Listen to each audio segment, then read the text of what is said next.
There was a very specific kind of chaos in 90s network TV. Executives wanted the next big sci-fi phenomenon, but they also wanted it to behave like a safe sitcom. They'd greenlight a show with wild effects, sprawling mythology, time travel, aliens, virtual reality, stuff that needed patience, then pull the plug the second it didn't instantly beat a rerun of Roseanne. And because it was network TV, these shows also had to survive brutal time slots, surprise preemptions, and the kind of inconsistent scheduling that makes you miss 3 episodes and give up out of pure confusion. So this list isn't just bad shows. A lot of these were big swings, ambitious ideas that arrived a little too early, or landed on the wrong network, or got shoved into a slot that was basically a TV graveyard, with commercials. If they'd premiered in the streaming era, where audiences can binge, catch up, and actually find niche favorites, some of these might have become long-running staples. Instead, they became cult memories. Wait, I loved that show! Conversations, and proof that the 90s were both the golden age of daring sci-fi pitches and the dark age of network patience. 9. Mantis, Fox. Before superhero TV became a conveyor belt of billion-dollar vibes, Mantis showed up like it had somewhere to be. The concept was already ahead of its era. A genius inventor uses a high-tech suit to become a masked hero, which sounds normal now, until you remember this is the same decade when most TV superheroes look like they bought their costumes at a mall kiosk. Mantis wanted sleek sci-fi gadgets, conspiracies, action set pieces, and a world that felt bigger than the soundstage it was shot on. And that was the problem. It was trying to be big on a network schedule that didn't love big. This wasn't a simple reset button procedural where you can miss 2 weeks and jump right back in. It wanted story momentum. It wanted you to care about the hero's mission and the forces lined up against him. It wanted a tone that sat somewhere between comic book and techno thriller. Fox, to its credit, was always flirting with genre TV. But genre TV on a broadcast network came with a harsh rule. You either become a breakout hit, or you become an expensive experiment.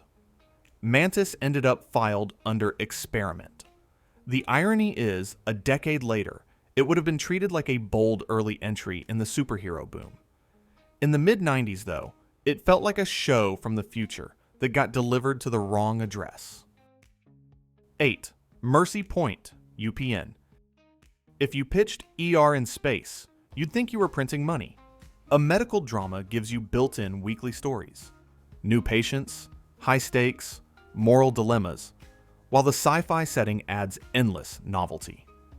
Aliens with strange biology, bizarre infections, injuries from technology humans don't fully understand. Mercy Point had one of those premises that feels like it should run forever, because you can generate stories as long as the station keeps getting visitors. But mashups are risky, especially on a young network still figuring out its identity. Medical drama audiences might not be eager to follow alien world building, and sci-fi fans can be brutal if the science feels like window dressing for soap opera beats. On top of that, a space station hospital isn't cheap. Even if you keep the sets tight, you still need makeup, creature effects, futuristic props, and enough production polish to sell the illusion. The show also arrived in an era when appointment viewing was a law of nature. Miss an episode?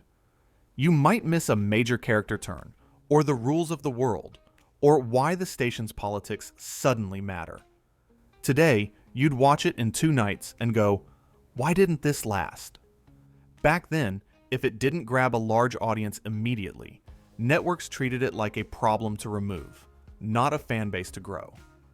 Mercy Point is the definition of a show that was conceptually built for modern viewing habits. In the late 90s, it was asking for an attention span broadcast TV rarely rewarded. 7. Timecop, ABC. Time travel is the ultimate TV cheat code. You can do historical episodes, futuristic episodes, weird alternate reality episodes, and anything in between, all while keeping your main cast in familiar roles. Timecop took that cheat code and turned it into a weekly police format. Stop criminals from changing the past, protect the timeline, and deal with the messy consequences when somebody tries to rewrite history for profit. On paper, that's a perfect network show. It has action, clear stakes, and episodic stories, while still leaving room for bigger mythology. The catch is that time travel stories demand clarity. You need consistent rules, and you need audiences to trust that what they're watching matters. That's hard when a network treats your show like a plug-and-play filler between bigger priorities. And ABC in the 90s had bigger priorities. If you're a sci-fi action show fighting for attention in a time slot dominated by louder cultural events, you're basically trying to whisper your way through a stadium concert. Even if the episodes are fun, viewers have to find you. They have to remember you exist. They have to not miss the week where the show explains something important about its world. Timecop wasn't lacking in premise. It was lacking in the one thing network sci-fi needed most: a stable runway. In another era, it could have been a long-running franchise, because time travel procedural is endlessly renewable.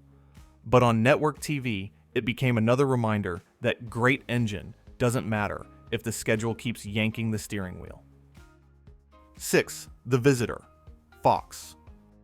Some shows feel like they were built out of Hollywood optimism. The Visitor had that energy.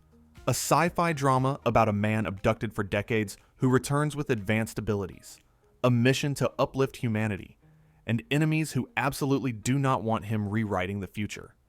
It's part mystery, part morality tale, part what do you do with power story, wrapped in a network-friendly structure that still allowed for bigger mythology. The ambition wasn't subtle. This show wanted scale. It wanted wonder tech. It wanted that emotional hook of a man out of time, while also building a conspiracy around why he was taken and what he represents. That's a lot of balancing for any series, especially one trying to win over viewers who might be skeptical of heavy mythology unless it's an instant phenomenon. Fox was chasing the genre audience hard in the 90s, but it also had a habit of treating sci-fi like a high-risk stock. If it surged immediately, great, double down. If not, abandon ship before the budget eats you alive. The Visitor ended up caught in that math. It wasn't a cheap show you could keep on life support. It needed production resources, and it needed consistent viewer buy-in to justify those resources. The frustrating part is that the show's core hook, humanity nudged forward by a mysterious figure with bigger knowledge, would thrive today. Modern audiences love mythology with a weekly case, as long as they can binge the arc and feel the momentum. In the 90s, when one missed episode could kill your understanding, The Visitor was a tougher sell. Ambitious, sincere, and ultimately swallowed by the network machine. 5. VR5 Fox. VR.5 is a perfect time capsule of 90s futurism, when the internet felt like a portal to another dimension, and virtual reality was this half-mythical concept that might either change civilization or crash your computer so hard you'd have to apologize to your family. The show took that cultural anxiety and turned it into a thriller. A phone operator discovers she can access a strange virtual space tied to minds, secrets, and forces that don't want her exploring it. This wasn't shiny sci-fi. It was weird, moody, and psychological. It wanted to be trippy. It wanted that late-night, what did I just watch vibe. In the era of the X-Files, that tone made sense. Networks were hungry for spooky mystery shows that could build devoted fandoms. But they also wanted those fandoms to show up immediately in big enough numbers to justify the gamble. And with VR5, the gamble was the concept itself. It's a premise that needs patience because it doesn't fit into a simple, one-sentence category. Is it cyber thriller? Is it paranormal? Is it conspiracy sci-fi? The answer is yes, which is exciting for fans, and terrifying for a network trying to market it between sitcom promos and car commercials.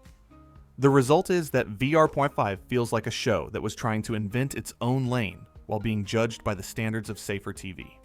If it had the breathing room to develop its mythology and the modern benefit of binge discovery, it could have become a cult hit with real momentum. Instead, it's one of those titles people bring up like a ghost story. Remember that weird VR show? I swear it was real. 4. Earth 2, NBC. There are sci-fi shows that feel ambitious because of their plot. And then there are sci-fi shows that feel ambitious because you can practically hear the budget creaking. Earth 2 was the second kind. The premise is huge. Humanity's future depends on a new colony on an alien planet, but survival is messy. Factions split, secrets build, and the planet itself refuses to behave like a welcoming second home. This kind of show is inherently expensive. You need convincing environments. You need strange life forms. You need costumes and tech and sets that sell new world every week.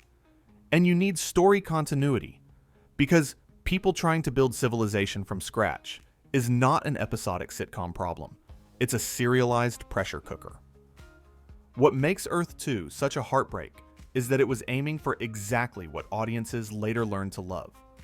Long-form survival storytelling with political tension and a slow-revealed mythology. It's the DNA of later genre hits, except those later shows often had either cable freedom or streaming patience. NBC in the mid-90s wasn't built to nurture something this niche and this costly unless it became a runaway mainstream success. And network viewers weren't trained yet to reward slow-burn sci-fi. If you missed a key episode, you might lose the thread. If the network shuffled the schedule, you might lose the habit. And if ratings didn't immediately justify the scale, executives started looking at the nearest eject button. Earth 2 didn't fail because it wasn't trying. It failed because it was trying to be prestige adventure sci-fi before the business model existed to support prestige adventure sci-fi. Watching it now feels like seeing a blueprint for the 2000s and 2010s, trapped in a 90s network time slot. 3. Space, Above and Beyond, Fox. If you've ever wondered what happens when a network says, "Let's do epic sci-fi war," the answer is space, above and beyond. This show didn't just flirt with big ideas, it strapped them into a fighter jet and launched them at alien territory. You've got young military pilots thrown into a brutal interstellar conflict, moral questions about warfare, and a tone that can swing from high adrenaline action to surprisingly heavy character drama. That's a lot for network TV, because war stories crave continuity. You want consequences. You want losses that matter. You want character arcs shaped by trauma and impossible decisions.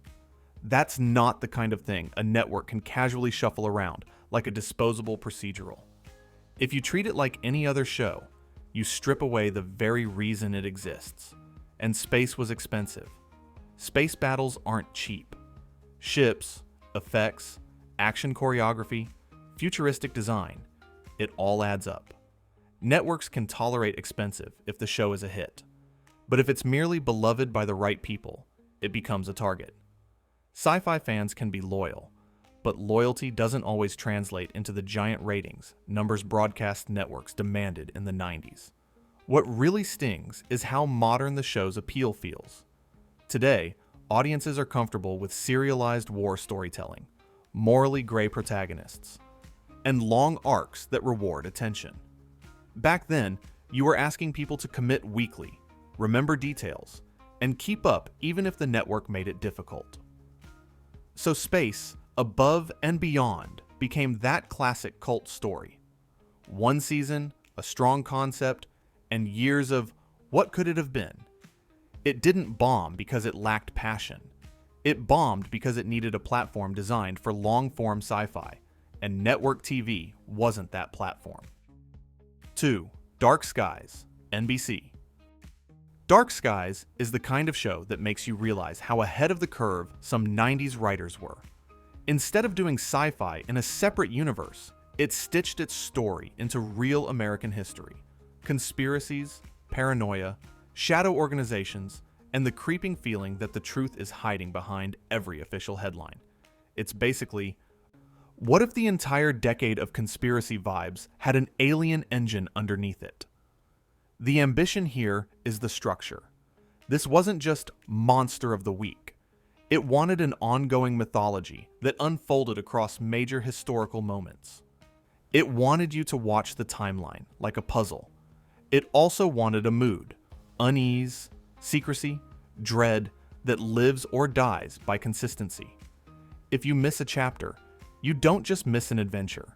You miss a piece of the show's brain. That kind of serialized storytelling is common now. In the 90s, it was a gamble, especially on a major network where executives wanted easy entry points for casual viewers. The more Dark Skies leaned into its long arc, the more it risked losing anyone who hadn't been watching from the start. And then, there's the cost of tone. Period settings require wardrobe, cars, sets, and attention to detail. Add sci-fi effects and conspiracy action on top, and you're asking NBC to bankroll a show that's deliberately niche. It's not aiming to be everyone's comfort watch. It's aiming to be a slow obsession. If Dark Skies had launched as a modern limited series with a locked-in run, 10 episodes, tight arc, binge-friendly, people would have devoured it. On network TV, it was expected to win instantly and broadly, which is the worst possible metric for a paranoia-driven mythology show. It didn't lack potential. It lacked the right era. 1. seaQuest DSV, NBC. If the 90s had a "this should be unstoppable sci-fi project," seaQuest DSV is near the top. Big premise: the ocean is the last frontier, and a high-tech submarine crew explores it while dealing with science, geopolitics, and the weird unknown. It's futuristic adventure with a grounded twist, because it's not outer space. It's right here, just deeper and darker and more mysterious than most people want to think about. The ambition is obvious immediately. This show wanted blockbuster energy on television. Sleek hardware, underwater spectacle, strange discoveries, and big swings in tone. It also carried that event TV vibe, something networks love to brag about, especially in an era when cable competition was growing and everyone wanted the next franchise. But here's the network trap. Big event shows are expensive, and expensive shows get judged harshly. If ratings wobble, the panic starts.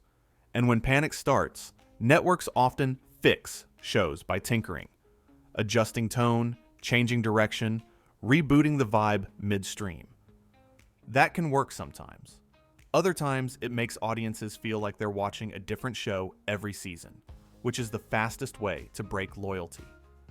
Add in scheduling realities, sports, specials, time slot shifts, and you get the kind of momentum loss that serialized or semi-serialized genre shows can't afford. Viewers don't always quit because they stop liking a show.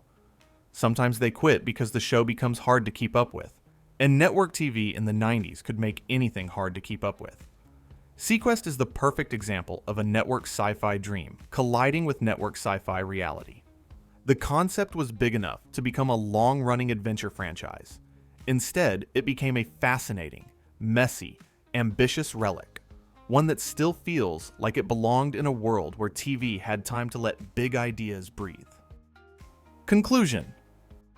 The funniest and most painful thing about these shows is that a lot of them weren't failures in the creative sense. They were failures in the network math sense. Too expensive, too serialized, too weird, too hard to market, too easy to lose track of if you missed a week. And in the 90s, missing a week wasn't a minor inconvenience. It was basically exile. So now I've got to ask, which of these deserved a second life the most? And which one would you reboot today? Same premise, modern budget, streaming freedom. So it could finally become what it was trying to be back then?